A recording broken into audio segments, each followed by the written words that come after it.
She asked me to film her while she opened birthday gifts with her friends. When she got to mine, she pulled it out, looked inside and said, "Seriously? This is it?" Then laughed and added, "My expectations were low, but this is actually pathetic." One of her friends chuckled and said, "At least he tried, kinda." I just pointed to the door and said, "Get out of my house." 1 week later, she showed up at my door, begging me to talk.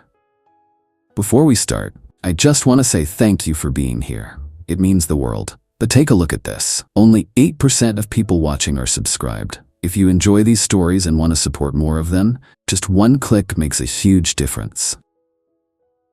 So I really didn't think I'd ever be posting here, but after the insanity of the past month, I need to share this with someone. Even if it's just internet strangers who'll probably think I'm making it up. I'm not. I wish I was. Some background. I, 32M, had been dating Selena, 29F, for about 8 months.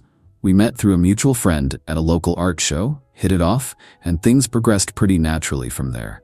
She was funny, creative, ambitious. Exactly the kind of person I'm drawn to.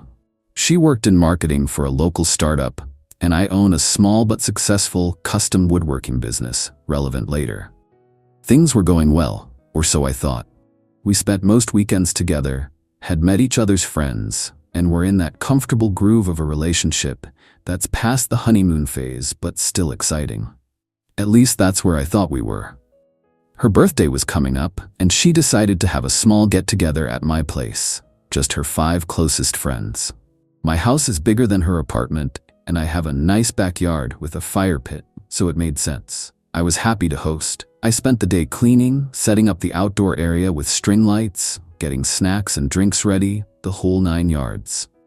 The gift I got her wasn't extravagant in terms of cost, but it was thoughtful.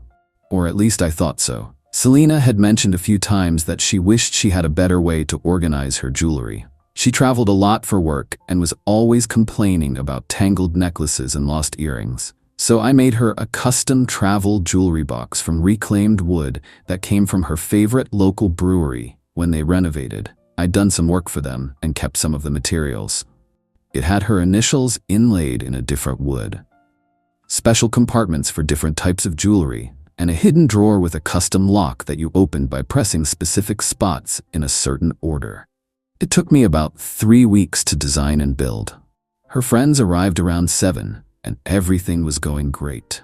Drinks were flowing, music was playing, everyone was having a good time. Then came time for gifts. Selena asked me to film while she opened them, saying she wanted to remember everyone's reactions and might use clips for her Instagram. No big deal. I grabbed my phone and started recording. Her friends' gifts were pretty standard birthday stuff. Expensive candles, a designer scarf, gift cards to places she liked, a nice bottle of tequila. She was appropriately appreciative of each one, making a big show of how perfect each gift was. Then she got to mine. The box itself was pretty simple, just a natural wood finish with a small bow. She picked it up, seemed surprised by the weight, and then opened it. The look on her face, I'll never forget it. It wasn't disappointment, it was disdain.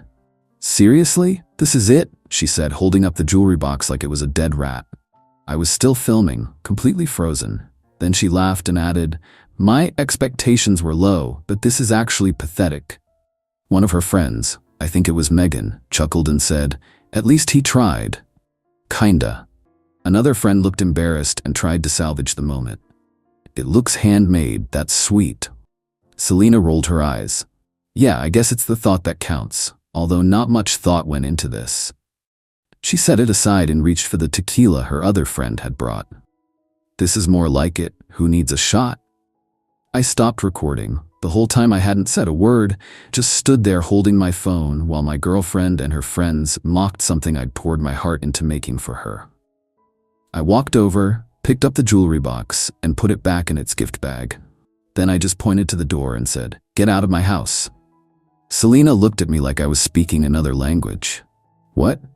Come on, don't be so sensitive. I'm not joking. All of you, leave, now." Her friends started gathering their things, clearly uncomfortable. Selena didn't move. "You're seriously kicking everyone out because you can't take a joke? It's just a box, Jake. Just a box that took me 3 weeks to make. The wood is from Harper's Brewery, your favorite place. I designed it specifically for when you travel. It has your initials and a hidden compartment with a custom lock, but you didn't even bother to look at it before deciding it wasn't good enough." Her face changed as she realized what she'd done, but I was beyond caring. "Leave the gifts. They were opened in my house. They can stay in my house, including the tequila you're so excited about." That got her attention. "You can't keep our stuff."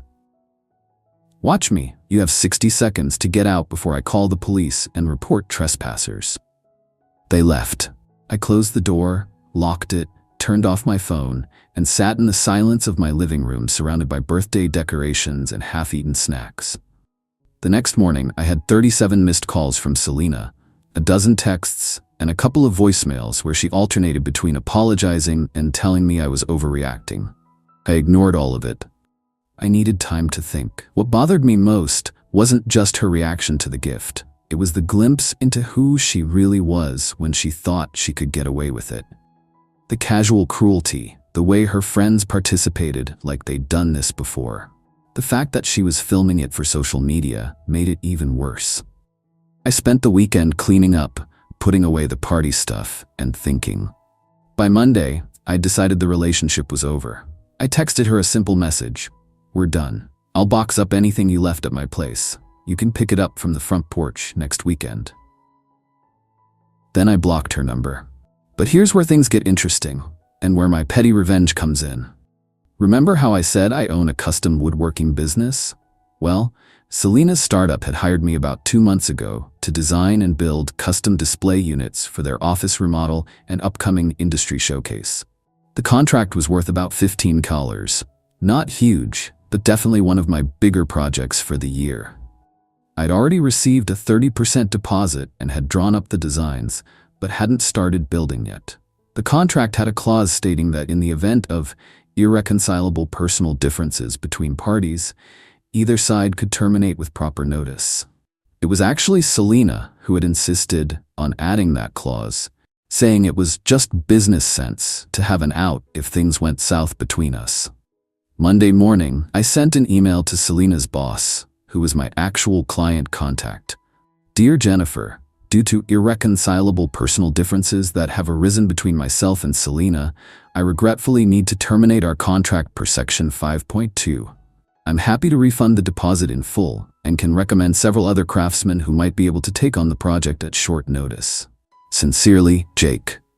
Jennifer called me within an hour, clearly confused. I explained that Selena and I had been dating but were no longer together, and I didn't feel comfortable continuing the professional relationship.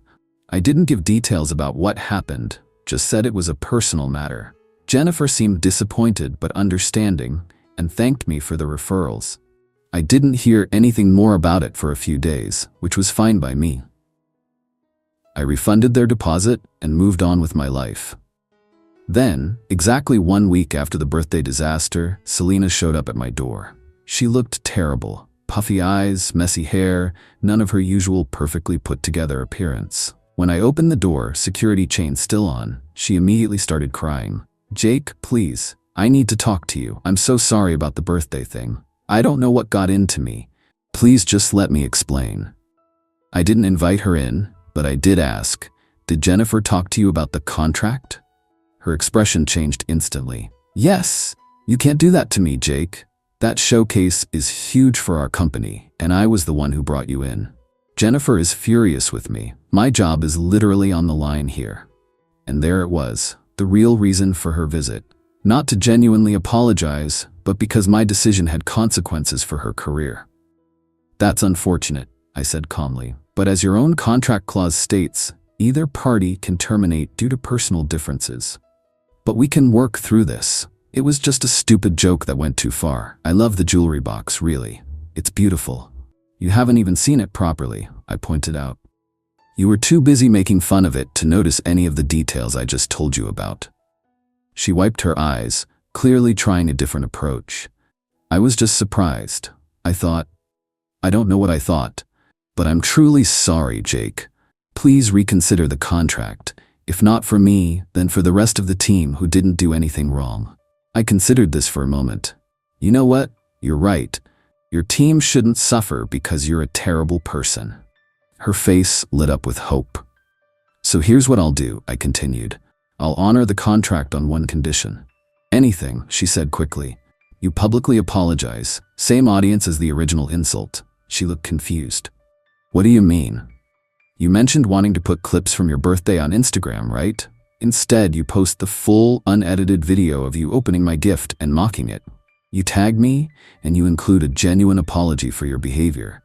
Do that, and I'll complete the project for your company." The color drained from her face. "I can't post that. Everyone will think I'm a horrible person." Funny how accurately social media would reflect reality in this case. "Jake, be reasonable. That would be humiliating.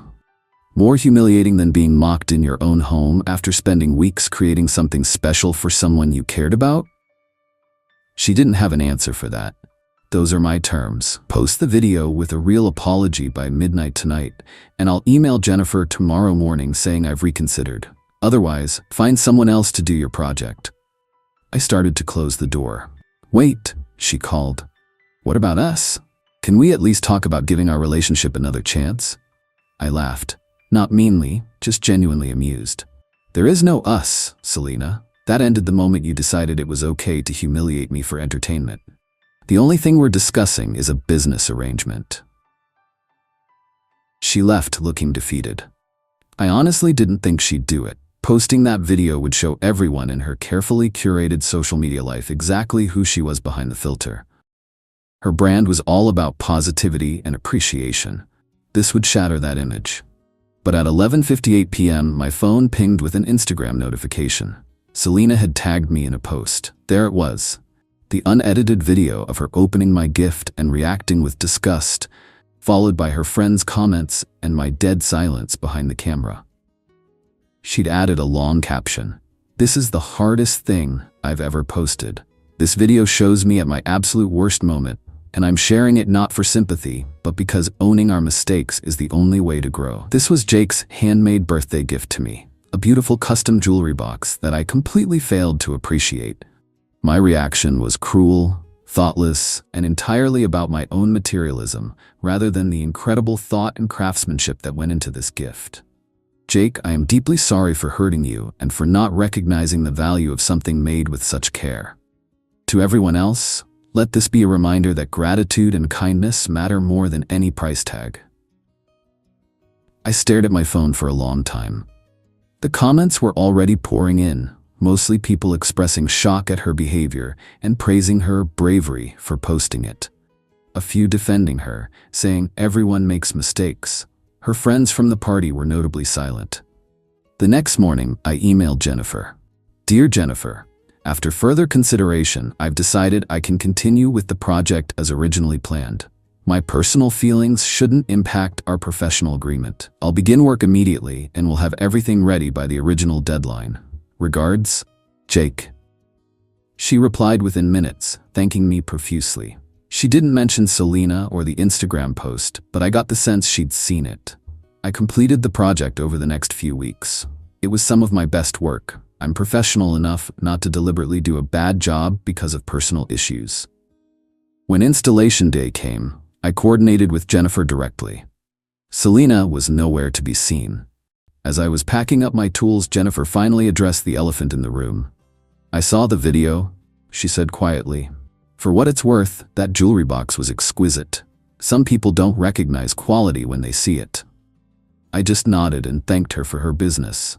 The industry showcase went well for them. I saw the photos online. My display units featured prominently, with the company executives all posed proudly in front of them. Selena was in the background of one shot, looking uncomfortable. She tried contacting me a few more times after that, but I maintained my boundaries. The last I heard, she'd been passed over for a promotion she was expecting, and several of her friends from the birthday party had distanced themselves. As for the jewelry box, I kept it. It sits on my workbench now, reminding me that some gifts aren't meant to be given away, and that sometimes the most valuable thing you can craft is your own self-respect. The most satisfying revenge wasn't anything I actively did to Selena. It was simply creating a situation where she had to choose between her career and her pride. and then watching as she publicly revealed her true character in a desperate attempt to save face. No manipulation, no elaborate scheme, just holding up a mirror and letting her see what everyone else now sees. And honestly, that jewelry box looks better on my workbench anyway.